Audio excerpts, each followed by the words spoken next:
ഗൗരവതരത്തിലുള്ള ചിന്തകൾ ഇതുപോലെയുള്ള വേദികളിൽ ആവശ്യമാണ്. നമ്മൾ ഓരോരുത്തരും ജാഗരൂകരായിരിക്കുക. നമ്മൾ സെലക്റ്റീവ് ആകണമെന്ന് പറയും. അതായത് ഇങ്ങനെ വരുന്നത് ഇങ്ങനെ തോണ്ടിക്കൊണ്ടിരിക്കാണ്ട് നമുക്ക് എന്താണ് നമ്മൾ കാണേണ്ടത് അത് അന്വേഷിച്ച് കണ്ടുപിടിക്കുന്ന, നന്മയെ നമ്മൾ ചൂസ് ചെയ്യുന്ന ഒരു ബിഹേവിയർ നമ്മുടെ കുട്ടികൾക്ക്, ടീനേജേഴ്സിന്, ഒരു പണിയില്ലാണ്ടിരിക്കുന്ന ആണുങ്ങൾക്കും പെണ്ണുങ്ങൾക്കും ഒക്കെ വേണമെന്ന് വെറുതെ തോണ്ടിക്കൊണ്ടിരിക്കരുത്. അതിൽ പലതും കടന്നു വരും. ഒരു ലക്ഷ്യം വേണം, എനിക്ക് ഇന്നത് പഠിക്കണം, ഇന്നത് അറിയണം, അത് നമ്മൾ സെർച്ച് ചെയ്യുന്നു. അല്ലാത്ത നമ്മൾ അതിനെ സ്വൈപ്പ് ചെയ്ത് വിടുന്നു എന്നല്ലാതെ വന്നുകൊണ്ടിരിക്കുന്നത് മുഴുവനും അതിൻ്റെ താഴെ വേറെ നമ്മുടെ സെർച്ച് അപ്പറ്റൈറ്റുകൾ എന്തൊക്കെയാണെന്ന് AI മനസ്സിലാക്കിയിട്ട് നമ്മുടെ സ്ക്രീനിൽ അത് തന്നെ വന്നുകൊണ്ടിരിക്കുകയും ചെയ്യും. അതുകൊണ്ട് മനുഷ്യന്റെ സമയത്തെക്കുറിച്ച് ചോദ്യം ചെയ്യപ്പെടുന്നവനാണ്. 9 ഘട്ടങ്ങളിലൂടെ മനുഷ്യൻ കടന്നു പോകുന്നുവെന്നാണ് സൂറത്തുൽ മുഅ്മിനൂൻ ഞാൻ ഓതിവെച്ച ആയത്തിന്റെ ഉത്സാരം. 9 ഘട്ടങ്ങളിലൂടെ മനുഷ്യർ കടന്നു പോവുകയാണ്. അതിങ്ങനെയാണ് ഖുർആൻ മനോഹരമായി പറയുന്നത്. 9 എങ്ങനെയെന്ന് നിങ്ങൾ മനസ്സിലാക്കുക. അഊദു ബില്ലാഹി മിനശ് ശൈത്വാനിർ റജീം. ബിസ്മില്ലാഹിർ റഹ്മാനിർ റഹീം. وَلَقَدْ خَلَقْنَا الْإِنسَانَ مِنْ سُلَالَةٍ مِنْ طِينٍ. മനുഷ്യനെ നാം കളിമണ്ണിന്റെ സത്തയിൽ നിന്നാണ് പടച്ചിരിക്കുന്നത്. മിൻ സുലാലത്തിൻ മിൻ ത്വീൻ, the extracts of clay. കളിമണ്ണിന്റെ സത്തയിൽ നിന്ന്. ആദം നബി അലൈഹിസ്സലാമിന്റെ സൃഷ്ടിപ്പിനെ കുറിച്ചാണ് പറയുന്നത്. മനുഷ്യവംശത്തിന്റെ തുടക്കമതാ. 1ാമത്തെ ഘട്ടം. ثُمَّ جَعَلْنَاهُ نُطْفَةً فِي قَرَارٍ مَكِينٍ. പിന്നെ ജനിക്കാൻ പോകുന്ന മക്കളൊക്കെ സുഭദ്രമായ ഒരു പാത്രത്തിനുള്ളിൽ നിക്ഷേപിക്കപ്പെടുന്ന ഒരു കണ്ടെയ്നറിൽ, സുരക്ഷിതമായ ഒരിടത്ത് നിക്ഷേപിക്കപ്പെടുന്ന സ്പേം സെല്ലുകളായിട്ട് മാറുന്നു. അത് നബി അലൈഹിസ്സലാം, അത് നബിയുടെ മക്കൾ ഹാബീലും ഹാബീലും അവരുടെ 2 പെങ്ങന്മാരും അവരുടെ സഹോദര സഹോദരിമാരായി ജനിച്ചു വന്ന നൂറുകണക്കിന് മക്കള്, അവരൊക്കെ ആദം നബി അലൈഹിസ്സലാമിൽ നിന്ന് ഒരു സ്പേം സെല്ലായിട്ട് അവരുടെ ഉമ്മയായ ഹവ്വാ ബീവിയുടെ ഗർഭാശയത്തിൽ നിക്ഷേപിക്കപ്പെടുന്ന ഒരു ഘട്ടം. പിന്നെ മനുഷ്യർ ഓരോരുത്തരും, ഒരു കുഞ്ഞ് ജനിക്കുന്നത് പിതാവിൽ നിന്ന് ഉമ്മയിലേക്ക് പാസ് ചെയ്യുന്ന സ്പേം സെല്ലുകൾ, അത് അണ്ഡവുമായി കൂടിച്ചേർന്ന് സൈഗോട്ടായിട്ട് അംഷാജിൻ നബ്തലി എന്ന് പറയുന്ന ആ ഒരു ഘട്ടത്തിലേക്ക് മാറുമ്പോൾ, അപ്പൊ ഒരു സ്പേം സെൽ ആദ്യം പറഞ്ഞു കളിമണ്ണ്, പിന്നെ അടുത്ത ജനറേഷൻ ആരംഭിക്കുന്നത് നുത്ഫയിൽ നിന്നാണ്, സ്പേം സെല്ലിൽ നിന്നാണ്.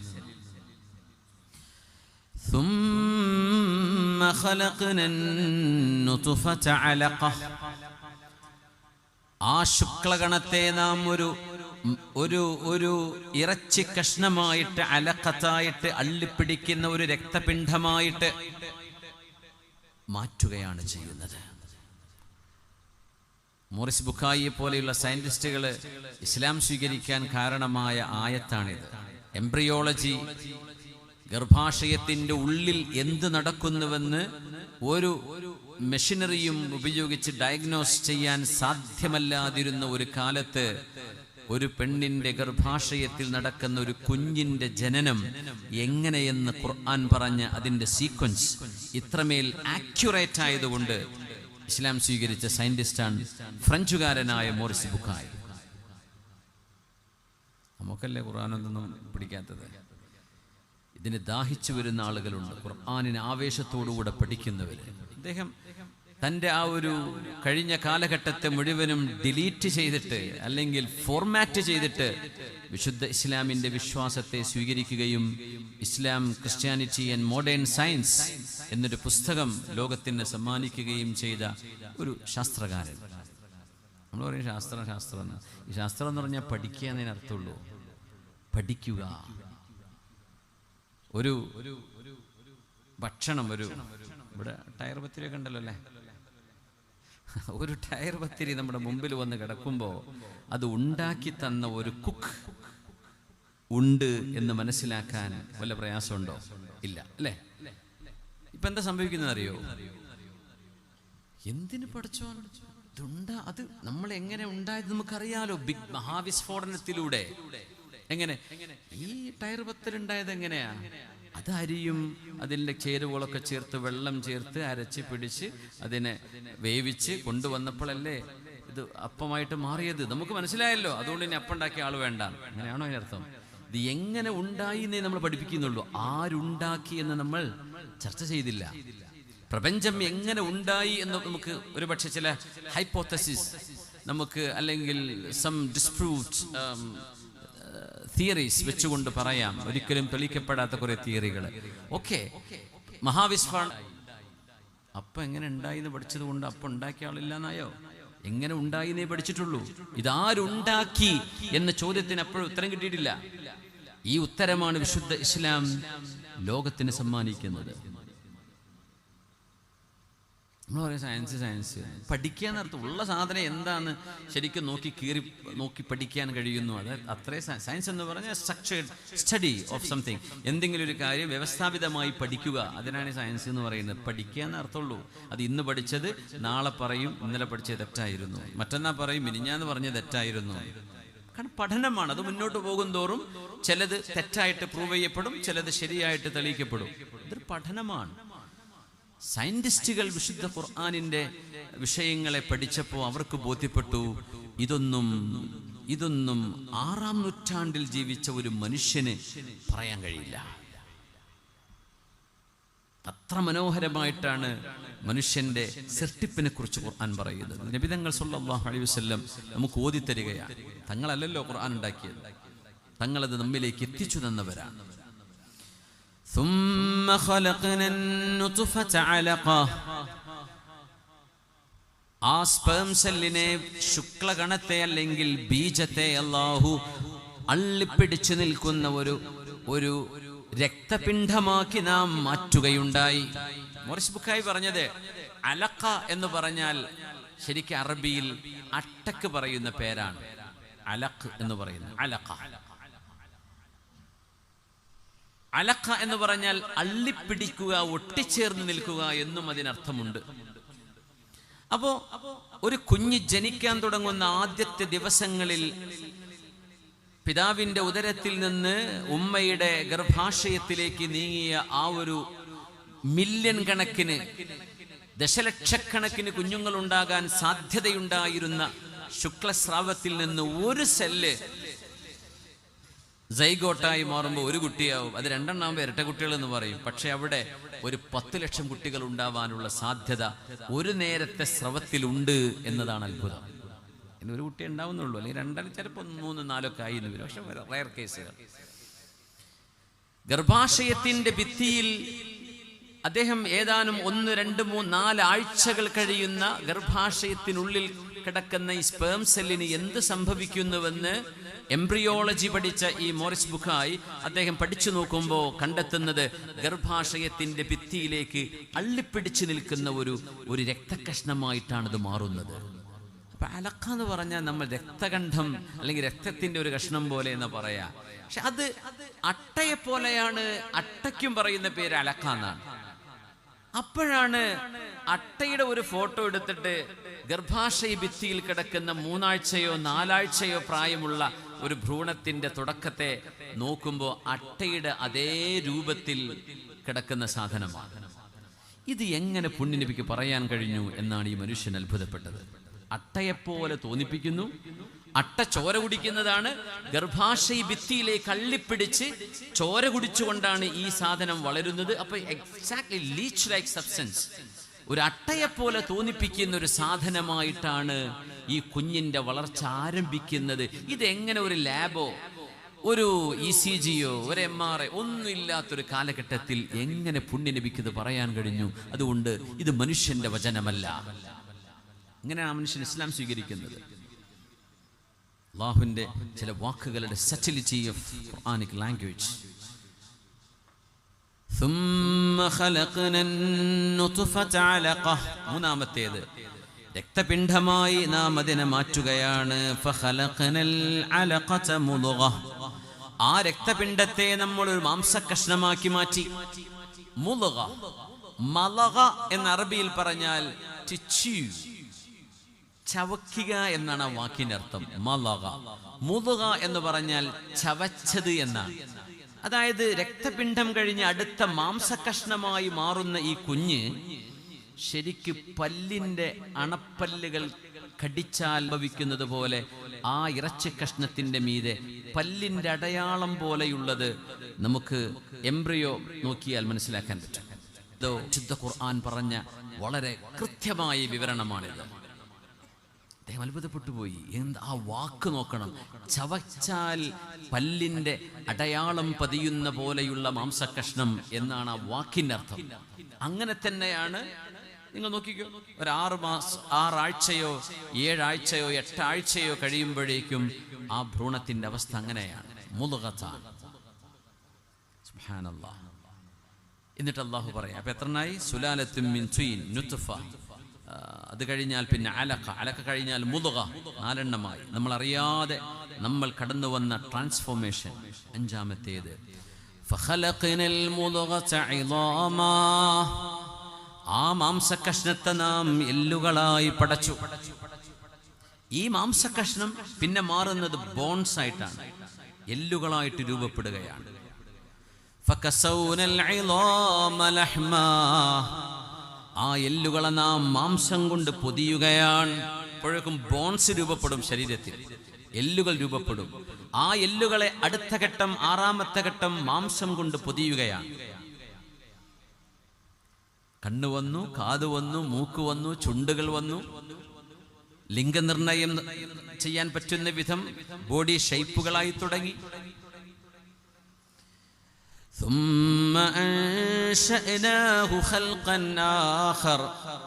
എന്നിട്ട് നാം അതുവരെ ഉണ്ടായിരുന്ന ഒരു മാംസകഷ്ണമോ എല്ലിൻ കഷ്ണമോ അല്ലാതെ പരിപൂർണ മനുഷ്യ കുഞ്ഞായി ആ കുഞ്ഞിനെ നാം പരിപൂർണമായി മാറ്റിയെടുക്കുകയാണ്. അപ്പൊ പറയും, പ്രസവിച്ചു, സുഖപ്രസവമാണ്. പെണ്ണുങ്ങൾ കേൾക്കേണ്ട, അവർ പറയും എന്ത് സുഖപ്രസവം, വേദനയുള്ള പ്രസവമല്ലേ അത്. പക്ഷേ ഒരു കുഞ്ഞിന് ജന്മം നൽകുന്നതോടുകൂടെ ഉമ്മയുടെ കാലിന്റെ കീഴിലേക്ക് സ്വർഗത്തെ വെച്ചു കൊടുക്കുന്നു അല്ലാഹു എന്ന് ആലോചിക്കുമ്പോൾ ആ വേദനകളല്ലാതായി മാറുകയാണ്. അതുവരെ ഉമ്മ എന്ന് വിളിക്കപ്പെടാത്ത ഒരു സ്ത്രീ പ്രസവത്തോടുകൂടെ ഉമ്മ എന്ന് വിളിക്കപ്പെടുകയാണ്. ഇൽസംഹാ ഫഇന്നൽ ജന്നത തഹ്ത ഖദമൈഹാ, ഉമ്മയുടെ അരികത്ത് നീ പോ. ഉമ്മയെ ഒറ്റക്കാക്കി യുദ്ധത്തിന് പോയി അള്ളാഹ്ക്ക് വേണ്ടി വീരമൃത്യു വരിച്ചു എന്ന് പറഞ്ഞ് അഭിമാനിക്കുന്നതിന് പകരം ആ ഉമ്മാക്ക് താങ്ങും തണലുമായി നീ ജീവിക്ക്. അതാണ് നിന്റെ ജിഹാദ് എന്ന് പഠിപ്പിച്ചു വിട്ട റസൂലുള്ളാഹി സ്വല്ലല്ലാഹു അലൈഹി വസല്ലം. ഒരേ ഒരു മകനാ. ആ മകൻ പറഞ്ഞു, ഞാൻ യുദ്ധത്തിന് വരിക. ആരൊക്കെ വീട്ടിലുണ്ട്? ഉമ്മ ഉണ്ട്. നിന്റെ ജ്യേഷ്ഠൻ അനിയനോ ആരെങ്കിലും ഉണ്ടോ? ഉപ്പയുണ്ടോ? ആരുമില്ല. ഉമ്മ ഒറ്റയ്ക്കാ. അപ്പൊ നീ ഒരു മകനേ ഉള്ളൂ, ഞാനൊരു മോനേ ഉള്ളൂ. യമനെന്ന് വന്നതാ. ഒരു 700 കിലോമീറ്റർ അപ്പുറത്ത് നിന്ന്, 1000 കിലോമീറ്ററിന്റെ ഒക്കെ ദൂരത്ത് നിന്ന് വന്ന മനുഷ്യനാ. തിരിച്ചുപോ, യമനിലേക്ക് പോ. നിന്റെ ഉമ്മയുടെ കാലിന്റെ താഴെയാണ് സ്വർഗം. ഈ യുദ്ധക്കളത്തിൽ നീ അന്വേഷിക്കുന്ന സ്വർഗം നിനക്കിത് കിട്ടൂല. കാരണം നിന്റെ ഉമ്മക്ക് നീ ഒരു മോനേ ഉള്ളൂ. നീ നിന്റെ ഉമ്മയെ പോയി നോക്ക്. ഫഇന്നൽ ജന്നത തഹ്ത ഖദമൈഹാ, സ്വർഗം ആ ഉമ്മയുടെ കാലിന്റെ കീഴിലാണ് എന്ന് പഠിപ്പിച്ചു റസൂലുള്ളാഹി സ്വല്ലല്ലാഹു. ആ ഒരു മാതൃത്വത്തിന്റെ മഹത്വം കൊണ്ട് അലങ്കരിച്ചില്ലേ വിശുദ്ധ ഇസ്ലാം. അപ്പൊ പ്രസവിക്കുന്നതോടുകൂടെ ആ കുഞ്ഞിന്റെ രൂപം മാറുന്നു. അല്ലാഹു ثم أنشأناه خلقا آخر, then we transform him into a new creature. ഒരു ബ്രാൻഡ് ന്യൂ സംഭവമായിട്ട് അല്ലാഹു ആ കുഞ്ഞിനെ മാറ്റുകയാണ്. 7 എണ്ണമായി. ഇനി 2 എണ്ണം കൂടെ ബാക്കിയുണ്ട്. അടുത്ത 2 ഘട്ടം, അപ്പോഴാ 9 ഘട്ടങ്ങളാവുക. അല്ലാഹു പറയാണ്, ഫതബാറകല്ലാഹു അഹ്സനുൽ ഖാലിഖീൻ. കോടാനുകോടി മനുഷ്യരെ ഒരാളെപ്പോലെയാണ് എന്ന് പറയാൻ കഴിയാത്ത വിധം നിറത്തിലും ഹൈറ്റിലും മുടിയുടെ ചുളിവിലടക്കം കണ്ണുകളുടെ നിറങ്ങളിലടക്കം വിരലുകളിലും നഖങ്ങളിലുമടക്കം മനുഷ്യന്റെ ശബ്ദത്തിലും മനുഷ്യന്റെ വിചാര വിക്ഷോഭങ്ങളിലും എല്ലാറ്റിലും വ്യത്യസ്തത വരുത്തി ബില്യൺ കണക്കിന് മനുഷ്യർ ജീവിച്ചു പോയി. ഈ ലോകത്ത് ഇനിയും ഒരു 6 ബില്യണോ 7 ബില്യണോ മനുഷ്യർ ഇന്ന് ജീവിച്ചിരിക്കുമ്പോൾ ഇനിയും ബില്യൺ കണക്കിന് ആളുകൾ ലോകത്ത് വരാനിരിക്കുമ്പോൾ ഇവരാരും മറ്റൊരാളെപ്പോലെയല്ല എന്ന് അള്ളാഹു തെളിയിച്ചുകൊണ്ട് മനുഷ്യന്റെ കണ്ണുകളെ മനുഷ്യന്റെ ഫിംഗർ പ്രിന്റുകളെ യുണീക്കായി പടക്കാൻ കഴിഞ്ഞവനാണ് അള്ളാഹു. ഫതബാറകല്ലാഹു അഹ്സനുൽ ഖാലിഖീൻ. അതുകൊണ്ട് സൃഷ്ടിപ്പ് നടത്താൻ കഴിയുന്നവരിൽ വെച്ച് ഏറ്റവും മനുഷ്യന് പറയാം ഞാൻ സൃഷ്ടിക്കും, പക്ഷേ അള്ളാഹു നൽകിയ റിസോഴ്സുകളെ രൂപപ്പെടുത്തുകയല്ലാതെ ഇല്ലായ്മയിൽ നിന്ന് ഒരു വസ്തുവിനെ കൊണ്ടുവരാൻ മനുഷ്യന് കഴിയില്ലല്ലോ. അള്ളാഹു ഉണ്ടാക്കി വെച്ചതിന് ക്ലോണിങ് പോലും അങ്ങനെയാണ്. ക്ലോണിങ് എന്ന് പറയുന്നത് ഒരു DNA വേണം. DNA ആരുണ്ടാക്കി? പടച്ചതമ്പുരാൻ എന്ന് പറയുന്ന ഒരു ഇന്റലിജൻസ് ക്രിയേറ്റർ ഈ പ്രപഞ്ചത്തിനുണ്ട് എന്ന് മനുഷ്യനെ ബോധ്യപ്പെടുത്തുന്ന അത്ഭുതമാണ് DNA എന്ന് പറയുന്നത്. DNA എന്ന് പറയുന്നത് it's A series of information. വളരെ സങ്കീർണമായ അറിവുകളാണ് ഒരു DNA-യുടെ ഉള്ളിൽ കിടക്കുന്നത്. അതൊരിക്കലും തന്നെ വെറുതെ ഉണ്ടാവില്ല. ഇന്ന് ശാസ്ത്രം ഞെട്ടിത്തരിച്ച് പടച്ചവനുണ്ട് എന്ന് തലകുനിച്ച് സമ്മതിക്കാൻ കാരണമായത് DNA കുറിച്ചുള്ള പഠനമാണ്. അതുവരെ ഇടയ്ക്കൊക്കെ ചിലരൊക്കെ പൊട്ടിച്ചു പോയിരുന്നു, ആക്ക് വെറുതെ ഉണ്ടായതാ. DNA എങ്ങനെ വന്നു? നമ്മൾ ഓരോരുത്തരും നമ്മുടെ വാപ്പയിൽ നിന്ന് ഉമ്മയിൽ നിന്ന് ജനറ്റിക്കായിട്ട് നമുക്ക് കിട്ടുന്ന സ്വഭാവ ഗുണങ്ങൾ കണ്ണുകളെ കൊണ്ട് നോക്കിക്കാണാൻ കഴിയാത്ത അതിസങ്കീർണമായ DNA-യുടെ ഇൻഫോർമേഷൻ സെല്ലുകളിൽ ആരാണ് ഇതിനെ കംപ്രസ് ചെയ്തു വെച്ചത്? ഇതിനുത്തരം it is none but an intelligent creator. ഹക്കീമായ ഒരു ഖാലിഖിന് മാത്രമേ ഇത് ചെയ്യാൻ കഴിയൂ. ബാക്കി അതൊക്കെ നമുക്ക് പറയാം. DNA എന്നത് ഇൻഫോർമേഷനാണ്. ഇൻഫോർമേഷൻ എന്ന് പറഞ്ഞ സാധനം അത് ഉണ്മയിലേക്ക് വരണമെങ്കിൽ it should come from source of information. അറിവുള്ള ഒരാളിൽ നിന്ന് മാത്രമേ ഇത് നടക്കുള്ളൂ. ഇവിടെയാണ് യുക്തിവാദം പൊളിഞ്ഞുപോയത്. അതുവരെ പലരും പറഞ്ഞു നോക്കിയിട്ടുണ്ട്. DNA എങ്ങനെ വന്നു? ചിലപ്പോൾ പറയും നമുക്കറിയില്ല. ഞാൻ മനസ്സിലാക്കിക്കോ, ഇതൊരു ഇന്റലിജന്റ് സോഴ്സിൽ നിന്ന് വന്നതാ, ബുദ്ധിയുള്ള ഒരു സൃഷ്ടാവിൽ നിന്ന് വന്നതാ. അള്ളാഹുവിന്റെ ഇസ്മുകളിൽ അള്ളാഹു ഹക്കീമാണ്, അള്ളാഹു ഹിക്മത്തുള്ളവനാണ്, അവനാണ് ഖാലിഖ്. ഫതബാറകല്ലാഹ്, ബ്ലെസ്ഡ് ഈസ് ഹി, അഹ്സനുൽ ഖാലിഖീൻ, ദി ബെസ്റ്റ് ഓഫ് ക്രിയേറ്റേഴ്സ്. മനുഷ്യനെ പടച്ചു എന്നാണ് പറഞ്ഞിട്ടേ വല്ലാത്ത സൃഷ്ടിപ്പാണ് അള്ളാഹിന്റെ സൃഷ്ടിപ്പ്. നമ്മളൊക്കെ ഇനി ഭൂമിന്റെ ഉള്ളിലേക്ക് പോകും.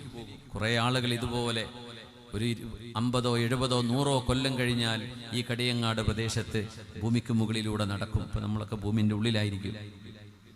ആ മനുഷ്യരും നമ്മളും ഒരാളും ഒരുപോലെയല്ല. 100 കൊല്ലം മുമ്പ് മരിച്ചുപോയൊരു മനുഷ്യന്റെ ശവകുടീരത്തിന്റെ ഉള്ളിൽ നിന്ന് കിട്ടുന്ന ഏതെങ്കിലും ഒരു DNA അംശം കൊണ്ട് ആ മനുഷ്യനെ ട്രേസ് ചെയ്യാൻ പറ്റും. അയാൾ എങ്ങനെയായിരുന്നു, അയാൾ എന്താ സംസാരിച്ചത്, അയാളുടെ ചിന്ത എങ്ങനെ, അയാളുടെ മരണം സംഭവിച്ചത്. അത്ഭുതമല്ലേ? എന്തൊക്കെയാ മനുഷ്യൻ കണ്ടെത്തിയത്? അല്ലമൽ ഇൻസാന മാലം യഅലം. മനുഷ്യൻ അറിയാത്തത് ഓരോ ദിവസവും അല്ലാഹു പഠിപ്പിച്ചുകൊണ്ടിരിക്കുകയാണ്. ഫതബാറകല്ലാഹു അഹ്സൻ. ഇനി 2 ഘട്ടങ്ങൾ കൂടെ ബാക്കിയുണ്ട്. ബിസ്മില്ലാഹ്. ثم إنكم بعد ذلك لميتون. ജനനം കഴിഞ്ഞു. ഇത് കഴിഞ്ഞാൽ നിങ്ങൾ മരിച്ചു മണ്ണിലേക്ക് പോകുന്നവരാണ്. ഇത് കഴിഞ്ഞാൽ നിങ്ങൾക്ക് മരണമുണ്ട്. അത് മനുഷ്യന്റെ 8ാമത്തെ ഘട്ടമാണ്. മരിച്ചു പോവുക. അത് കുറെ കരഞ്ഞിട്ടൊന്നും കാര്യമില്ല, എന്തായാലും മരിക്കും. പരീക്ഷ ഉണ്ടല്ലോ എന്ന് പറഞ്ഞ് കരഞ്ഞിട്ട് എന്താ കാര്യം? കുട്ടിയെ ബുക്ക് എടുത്ത് വായിച്ച് പഠിച്ചോ, എന്തായാലും എക്സാമിൽ ഇരിക്കൽ നിർബന്ധമാണ് എന്ന പോലെ മരിക്കണല്ലോ എന്ന് ആലോചിച്ച് കരഞ്ഞിട്ട് എന്താ കാര്യം? മരിക്കും, ഉറപ്പാണ്. അതിനു വേണ്ടി ഒരുങ്ങിക്കോ, അതന്നെ എൻ്റെ പരിഹാരം. നിങ്ങളുടെ ജനനം കഴിഞ്ഞാൽ ഏത് സമയവും മരണം വരാം. അതുകൊണ്ട് ജനിച്ച കുഞ്ഞിന്റെ വലത് ചെവിയിൽ വാങ്ങും, ഇടത് ചെവിയിൽ ഇഖാമത്തും കൊടുക്കുന്നത്. ജനനം കഴിഞ്ഞാൽ എപ്പോഴും കുട്ടിക്ക് മരണം സംഭവിക്കാം. ഒരാഴ്ച, ഒരു ദിവസം, ഒരു മാസം, ഒരു വയസ്സ്, 2 വയസ്സ്, 90 വയസ്സ് 100 വയസ്സ് എപ്പോഴും മരിക്കാം. അമ്മ നേരെ നിസ്കരിച്ചാൽ മതി. ബാങ്ക് ഇഖാമത്തൊക്കെ നേരത്തെ കൊടുത്തു കഴിഞ്ഞിട്ടുണ്ട്. വേഗം ഒതുകൊടുക്കുക, എന്നിട്ട് മയ്യിത്ത് നിസ്കരിക്കുക, കൊണ്ടുപോയി മറവ് ചെയ്യുക. എന്തേ? ജനിച്ചപ്പം കൊടുത്തിട്ടുണ്ട് ബാങ്ക് ഇഖാമത്ത്. എനി ടൈം ഇയാൾക്ക് മരണം സംഭവിക്കാം. നോക്കണേ, ജനാസ നിസ്കരിക്കാനുള്ള എല്ലാവിധ സംവിധാനവും ജനിച്ച ഉടനെ തന്നെ ചെയ്തു വെക്കപ്പെട്ട് കഴിഞ്ഞു. ബാങ്ക് കൊടുത്താലും ഇല്ലെങ്കിലും ബാങ്ക് കൊടുത്ത പോലെ. പിന്നെ ജനാസക്ക് ബാങ്ക് കൊടുക്കൂല, മയ്യിത്ത് വെച്ചിട്ട് ആരെയും ബാങ്ക് കൊടുക്കില്ല. എന്തേ? അതൊക്കെ നേരത്തെ കൊടുത്തു കഴിഞ്ഞു. ജനിച്ചോ, എപ്പോഴും മരിക്കാം. എൻ്റെ കുട്ടീനെ എന്തേ അള്ളപ്പോ അതൊന്നും പറയണ്ട. ജന്മം തന്ന പടച്ചവൻ എപ്പോഴാ കൊണ്ടുപോകേണ്ടത് എന്ന് അള്ളാഹു തീരുമാനിച്ചു. ആ തീരുമാനത്തിന് വഴങ്ങിക്കൊടുക്കാൻ എന്ത് ചെയ്യും? മുഞ്ചിയത്ത് നമ്മുടെ പ്രിയപ്പെട്ട റസാഖ് ഹാജിയുടെ മകളുടെ 4 ആൺകുട്ടികൾ ഒരു ആക്സിഡന്റിൽ അബുദാബിയിൽ മരിച്ചു. അല്ലെ, നിങ്ങൾ കേട്ടില്ലേ അത്? അള്ളാഹു ആ ഉമ്മക്ക്, ആ വാപ്പക്കും, ആ കുടുംബത്തിനും മനസ്സിന് സമാധാനവും ആശ്വാസവും നൽകട്ടെ. എങ്ങനെയാ അതൊക്കെ താങ്ങുക? നമ്മൾ ആലോചിച്ചു പോലെ. സ്വന്തം ഉദരത്തിൽ നിന്ന് ജന്മം കൊടുത്ത്, അതും കുഞ്ഞുങ്ങളെ, കോഴിക്കുഞ്ഞുങ്ങൾ അതിൻ്റെ തള്ളക്കോഴി പോറ്റി വളർത്തുന്ന പോലെ അങ്ങനെ വളർത്തിയൊരു മാതാവ്. ആ മാതാവ് ഡ്രൈവ് ചെയ്തു, ആക്സിഡൻ്റായി. 4 മക്കൾ, 5 മക്കൾ, ഒരു മോളുണ്ട്. ആ മോള് രക്ഷപ്പെട്ടു. ബാക്കി 4 മക്കളും ആ ആക്സിഡൻറ്റിൽ മരിച്ചുപോയി. ആ കുടുംബത്തെ കാണാൻ ഞാൻ ജിദ്ദയിൽ നിന്ന് അബുദാബിയിൽ വന്നു. അവരെ ഹോസ്പിറ്റലിൽ ചെന്ന് കണ്ടു. അവർക്ക് റുഖിയ ചെയ്തു കൊടുത്തു, ദുആ ചെയ്തു കൊടുത്തു. എന്താ നമ്മൾ സമാധാനിപ്പിക്കുക? സാരല്ല എന്ന് പറഞ്ഞിട്ട് കാര്യമുണ്ടോ? 4 മക്കൾ നഷ്ടപ്പെട്ടൊരു ഉമ്മയോട് എന്ത് വാക്കാ നമ്മൾ ആശ്വസിപ്പിക്കുക? എന്തേ? അള്ളാഹു തീരുമാനിച്ച ആയുസ് അത്രയേ ഉള്ളൂ. സമയപ്പം അള്ളാഹു കൊണ്ടുപോയി. ഇതൊരു മുഅ്മിനിന് ആശ്വസിക്കാൻ കഴിയും. യൻസിലു സ്വബ്റു അലാ ഖദ്രിൽ മുസീബ. മുസീബത്തിന്റെ കനത്തിനനുസരിച്ച് ക്ഷമ അള്ളാഹു ഇറക്കുകയാണെന്ന് മഹാന്മാർ പറയും. ഒരു കുട്ടി മരിച്ച ആൾക്ക് ക്ഷമിക്കാനുള്ള കരുത്ത് അള്ളാഹു കൊടുക്കുന്നുണ്ട്. ഞാൻ അവരുടെ ഹോസ്പിറ്റലിൽ റൂമിലേക്ക് കയറി ചെല്ലുമ്പോൾ അവർ കൈകളൊക്കെ മുറിവായി ഫ്രാക്ചറായിട്ട് ആ ഉമ്മ കിടക്കുന്നുണ്ട്. ഇപ്പുറത്ത് ഭർത്താവുണ്ട്, കുട്ടികളുടെ വാപ്പ. അദ്ദേഹത്തിന് കാലിന് ലത്തീഫ് സാഹിബ്, അള്ളാഹുർക്കൊക്കെ വളരെ പെട്ടെന്ന് ശിഫ കൊടുക്കട്ടെ, മനസ്സിന് സമാധാനം കൊടുക്കട്ടെ. എങ്ങനെയാ അതൊക്കെ പറയാം? 5 മക്കളിൽ 4 മക്കളും, അത് ഒരു പെൺകുട്ടി, 4 ആൺകുട്ടികളും മരിച്ചു. ആ മക്കളുടെ ജനാസ കാണിച്ചു കൊടുത്തിട്ടാണ് ദുബൈ സോനാപൂരിലെ കസീസ് എന്ന് പറയാം. സോനാപൂർ നമ്മൾ ആൾക്കാരുടെ പേരാണ്. അവിടെ സെമിത്തേരിയുണ്ട്, അവിടെ മഖബറയുണ്ട്. അവിടെ കൊണ്ടുപോയി മറവ് ചെയ്തു. 4 മക്കളും ഒരുമിച്ച്. നിങ്ങളൊക്കെ അറിഞ്ഞതല്ലേ? പക്ഷെ എന്നെ അത്ഭുതപ്പെടുത്തിയത് പടച്ചവനെ, അവരെ ഒന്ന് ആശ്വസിപ്പിക്കണമെന്ന് വിചാരിച്ചിട്ടാണ് ഞാൻ വണ്ടി കയറി, ജിദ്ദയിൽ നിന്ന് ഫ്ലൈറ്റ് കയറി അബുദാബിയിൽ വരുന്നത്. എന്ത് റബ്ബേ ഞാൻ പറയും? ഞാൻ കുറെ ആലോചിച്ചു, എന്താ റബ്ബേ ഞാൻ പറയാം? എന്തെങ്കിലും ഒരു വാക്ക് പറഞ്ഞാൽ അവർ പൊട്ടിത്തെറിക്കും, അവർ പൊട്ടിത്തകരും. സംഭവിച്ച യാഥാർത്ഥ്യം അവരറിഞ്ഞു. മക്കളെ കൊണ്ടുപോയി മറവ് ചെയ്തു. ഞാൻ ചെന്നപ്പോൾ വാപ്പ അവർ ദുബൈയിൽ നിന്ന് മറവ് ചെയ്ത് വരുന്നുള്ളൂ, ഉസ്താദ് കുറച്ച് വെയിറ്റ് ചെയ്യണം, അവർ ഹോസ്പിറ്റലിലേക്ക് ഇപ്പം എത്തും. കുട്ടിയുടെ ഉമ്മ അവിടെ ഉണ്ട്, ഹോസ്പിറ്റലിലുണ്ട്, അബുദാബിയിലെ മഫറഖ് ഹോസ്പിറ്റലിൽ. ഞാൻ അള്ളാഹുവിനോട് ദുആ ചെയ്ത്, പടച്ചവനെ, ഞാൻ എൻ്റെ മനസ്സ് പൊട്ടാതെ, നമ്മൾ പൊട്ടിക്കരഞ്ഞു പോകൂലേ അങ്ങനത്തെ ഒരു അവസ്ഥയിൽ നിൽക്കുന്ന ഒരാളെ കണ്ടുപോയാൽ, എനിക്കത് സംഭവിക്കരുത് പടച്ചവനെ. ഞാനൊരു മനസ്സുറപ്പിൽ എനിക്ക് നിന്നെ നിർത്തി തരണം. ഞാൻ പൊട്ടിത്തകർന്നാൽ പിന്നെ കൂട്ടക്കരച്ചില്ല. അതുകൊണ്ട് എൻ്റെ മനസ്സിന് സബാത്ത് തരണം, ഉറപ്പ് തരണം പടച്ചവനെ എന്ന് ഞാൻ ദുആ ചെയ്തു. ഒന്നും ചെയ്തില്ല. 2 പേർക്കും നന്നായി റുഖിയ ചെയ്തു കൊടുത്തു, മന്ത്രിച്ചൂതി കൊടുത്തു, ക്ഷമ കിട്ടാനും സമാധാനം കിട്ടാനും. 2 ബോട്ടിൽ വെള്ളം റുഖിയ ചെയ്തു കൊടുത്തു, സമാധാനം ഉണ്ടാവാൻ വേണ്ടി നിയ്യത്ത് ചെയ്ത് കുടിക്കട്ടെ എന്ന് പറഞ്ഞിട്ട്. ഒന്നും പറഞ്ഞില്ല. എന്തു പറയാൻ? ആ ഉമ്മ അപ്പോഴും പറഞ്ഞു, ഒറ്റ വാക്ക് എന്നോട് എത്രേ പറഞ്ഞുള്ളൂ, മക്കൾക്ക് വേണ്ടി ദ്വാരക്കണേ. അല്ലാഹ്, എനിക്കെൻ്റെ കണ്ണുകളെ പിടിച്ചു നിർത്താൻ പറ്റിയില്ല. എന്തേ ഇതൊക്കെ സംഭവിക്കുമ്പോൾ നമ്മൾ എന്തേ അങ്ങനെ, എന്തേ ഇങ്ങനെ, എന്താ പടച്ചവൻ അങ്ങനെ ചെയ്തു എന്നും പറയണ്ട. ജന്മം ഞാൻ നൽകിക്കഴിഞ്ഞാൽ പിന്നെ നിങ്ങൾ കുട്ടിയോ യൗവനമോ മധ്യവയസ്സിലോ വാർദ്ധക്യത്തിലോ അതിവാർദ്ധക്യത്തിലോ എങ്ങനെയുമാവാം, മരണം അതിൻ്റെ പിറകെ വരുന്ന നിങ്ങളുടെ 8ാമത്തെ ഘട്ടമാണ്. അള്ളാഹു ക്ഷമ നൽകട്ടെ, ആ കുടുംബത്തിന് ആശ്വാസം നൽകട്ടെ. അള്ളാഹു ആ കുടുംബം, ആ മക്കള്, അവരുടെ ബന്ധുക്കള്, ബന്ധുമിത്രാദികള്. ഇതിനൊരു കാര്യം ഞാൻ പറയണേ, നമ്മളാർക്കും, നമ്മുടെ നാട്ടിലെ ചെറിയൊരു പ്രശ്നമാണത്. ഒരു മരിച്ചു കഴിഞ്ഞൊരു വീട്ടിലേക്ക് ചെന്നാൽ എന്താണ് സമാധാനിപ്പിക്കേണ്ടത് എന്ന് അറിയാത്ത ഒരു വിഷയം. ഞാൻ നിങ്ങളെ കുറ്റം പറയല്ല, ആരെയും കുറ്റപ്പെടുത്തല്ല, നമുക്കത് അറിയില്ല. നമ്മൾ ചെന്നിട്ട് എങ്ങനെ മരിച്ചു എന്ന് ചോദിക്കും. പടച്ചോനെ, 100 ആൾ ചോദിച്ചു പോയ ചോദ്യമായിരിക്കും. ഏത് കുട്ടിയെ മരിച്ചത്, ആദ്യത്തേതോ രണ്ടാമത്തെ, നിങ്ങളൊന്നും ചോദിക്കണ്ട. നമ്മളൊരു സ്ഥലത്ത് ആശ്വസിപ്പിക്കാമെന്ന് ചെന്നാൽ അള്ളാഹു സ്വർഗം തരട്ടെ, സ്വർഗത്തിൽ പടച്ചവൻ കാണിച്ചരട്ടെ, അള്ളാഹു നമുക്ക് ക്ഷമ തരട്ടെ, ഇത്രയേ പറയാവൂ. അതിനപ്പുറം നമ്മൾ പറയുന്നതൊക്കെ അവരെ വേദനിപ്പിക്കും. നമ്മൾ വിചാരിക്കും എന്തേലും ചോദിക്കണ്ടേ. ചില പെണ്ണുങ്ങൾക്കും ആണുങ്ങൾക്കും അതറിയില്ല എന്താ ചോദിക്കേണ്ടത്. അവിടെ ചെന്നിട്ട് എന്തേ പറ്റിയത്, ഇങ്ങോട്ട് വന്ന് കുത്തിയതാ, അവൻ അങ്ങോട്ട് പോയി കുത്തിയ, എന്തിനാ അതൊക്കെ ചോദിക്കുന്നത്? കുട്ടി മരിച്ചു, ആ സങ്കടത്തിലാണ് അവരിയ്ക്കുന്നത്. മോൻ അവിടെ നിന്ന് മരിച്ചു, മോള് മരിച്ചു, വെള്ളത്തിൽ മുങ്ങിയിട്ടോ പുഴയിൽ ചാടിയിട്ടോ എന്തോ ആകട്ടെ, ആ കുട്ടിക്ക് വേണ്ടിയും ആ കുടുംബത്തിന് വേണ്ടിയും ഒന്ന് ദുആ ചെയ്തിട്ട് പോരെ, വേറൊന്നും നിങ്ങൾ ചോദിക്കരുത്. അത് ചോദിക്കും തോറും ആ മുറിവ് ഇങ്ങനെ നീറിക്കൊണ്ടിരിക്കും. നമ്മൾ വിചാരിക്കും എന്തേലും ചോദിക്കണ്ടേ, അപ്പൊ ഇങ്ങനെ കഥ ചോദിക്കും. കഥ ചോദിക്കരുത്, അവർ മറന്നോട്ടെ. സമയം ചില ദുഃഖങ്ങളെ മായ്ച്ചു കളയുന്ന, അതിന് നമ്മൾ അനുവദിക്കണം. നമ്മൾ ആളുകൾ ദയവ് ചെയ്ത് എൻ്റെ സഹോദര സഹോദരിമാർ, ഒരു വേദനിക്കുന്ന ഒരു കുടുംബത്തിനും ചെന്നിട്ട് ആ അപകടത്തെക്കുറിച്ച് ചോദിക്കരുത്. ഖലാസ്, അത് നിങ്ങൾ പുറത്തുനിന്ന് ആരോടെങ്കിലും ചോദിച്ചോ, ആ വീട്ടുകാരോട് ചോദിക്കരുത്. അവർക്ക് വേദന ഉണ്ടാക്കും. മനസ്സിങ്ങനെ പാകപ്പെട്ട് വരുമ്പോഴായിരിക്കും കഥ അവ്വല് മുതൽ ആഖിർ വരെ ചോദിക്കുന്നത്. അല്ലെങ്കിൽ അതിങ്ങനെ പറഞ്ഞുകൊണ്ടിരിക്കുക ഇപ്പുറത്തുനിന്ന്. നമ്മൾ ആരും ഇത് ചെയ്യരുത്. നിങ്ങൾക്ക് ദ്വാരക്കാൻ പറ്റുമോ, പോയി കണ്ടോ, ഇല്ല ആ വീട്ടുകാരെ കണ്ട സലാം പറഞ്ഞു പോര്. ആ ദുഃഖം അനുഭവിക്കുന്ന ആളുകളുടെ മനസ്സിനെ വേദനിപ്പിക്കുന്ന ഒരു ചോദ്യവും നമ്മൾ ചോദിക്കരുത്, ചോദിക്കാൻ പാടില്ല. നമ്മൾ ആശ്വസിപ്പിക്കാനല്ലേ പോകുന്നത്. നമുക്ക് ആശ്വസിപ്പിക്കൽ എങ്ങനെയാണെന്ന് അറിയാത്തൊരു വിഷയമുണ്ട്. അത് നമ്മൾ ശരിക്കും മനസ്സിലാക്കുക. നമുക്കങ്ങനെ സംഭവിച്ചാൽ നമ്മൾ എന്തായിരിക്കും വിചാരിക്കുക? ആ ദുഃഖത്തെക്കുറിച്ച് ഇങ്ങനെ ചോദിച്ചുകൊണ്ടിരുന്നാൽ നമ്മൾ ആ ദുഃഖത്തിലേക്ക് പോവല്ലേ. 3 ദിവസമാണ് മഅ്തം, ഔദ്യോഗികമായ ദുഃഖാചരണം ഇസ്ലാമിൽ 3 ദിവസമാണ്. അത് കഴിഞ്ഞാൽ പിന്നെ ദുഃഖം ഉണ്ടാവും, മരണം വരെ ചിലപ്പോൾ ദുഃഖം ഉണ്ടാവും, പക്ഷെ ആചരണമില്ല. ദുഃഖാചരണം 3 ദിവസമുണ്ട്. ആ 3 ദിവസം കഴിഞ്ഞാൽ ആ വീട്ടുകാർക്ക് മറക്കാനുള്ള സാഹചര്യം ഉണ്ടാകും. നോർമലി ബിഹേവ് ചെയ്യുക, ഒന്നും സംഭവിക്കാത്ത പോലെ. അവർക്ക് എന്താ വേണ്ടത്, കുടിക്കണോ, എന്താ വേണം, എന്താ ആവശ്യമുണ്ടോ, ഇങ്ങനെയുള്ള ചോദ്യങ്ങളാവട്ടെ എന്നല്ലാതെ ആ മുറിവിനെ കുറിച്ച് മരണത്തെക്കുറിച്ച് ഇങ്ങനെ ചോദിക്കരുത്. അവരോട്, ആ വീട്ടുകാരോട് ചോദിക്കരുത്.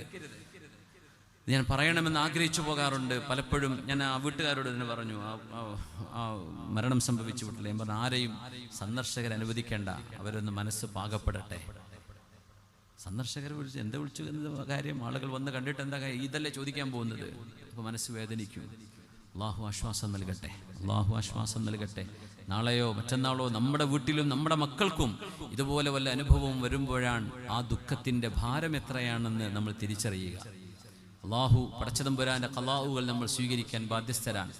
അള്ളാഹു മുസീബത്തുകൾ ഇറക്കുമ്പോൾ അതിന് കണക്കായ ക്ഷമയും അള്ളാഹു ഇറക്കുന്നുണ്ടെന്നാണ്. അള്ളാഹു ആ ക്ഷമ കൊണ്ട് നമ്മളെയും, ഏത് പ്രയാസമുള്ള ആളുകളുണ്ട് അവരൊക്കെ എല്ലാവർക്കും അള്ളാഹു തആല ആശ്വാസം നൽകട്ടെ.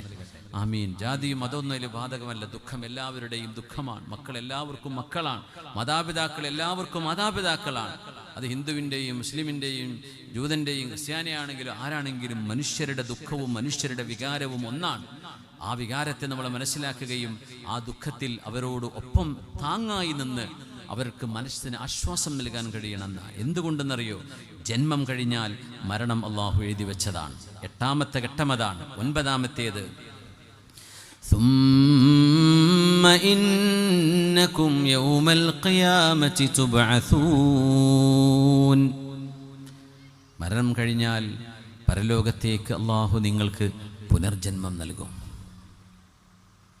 അവിടം വരെയുള്ള യാത്രയാണത്.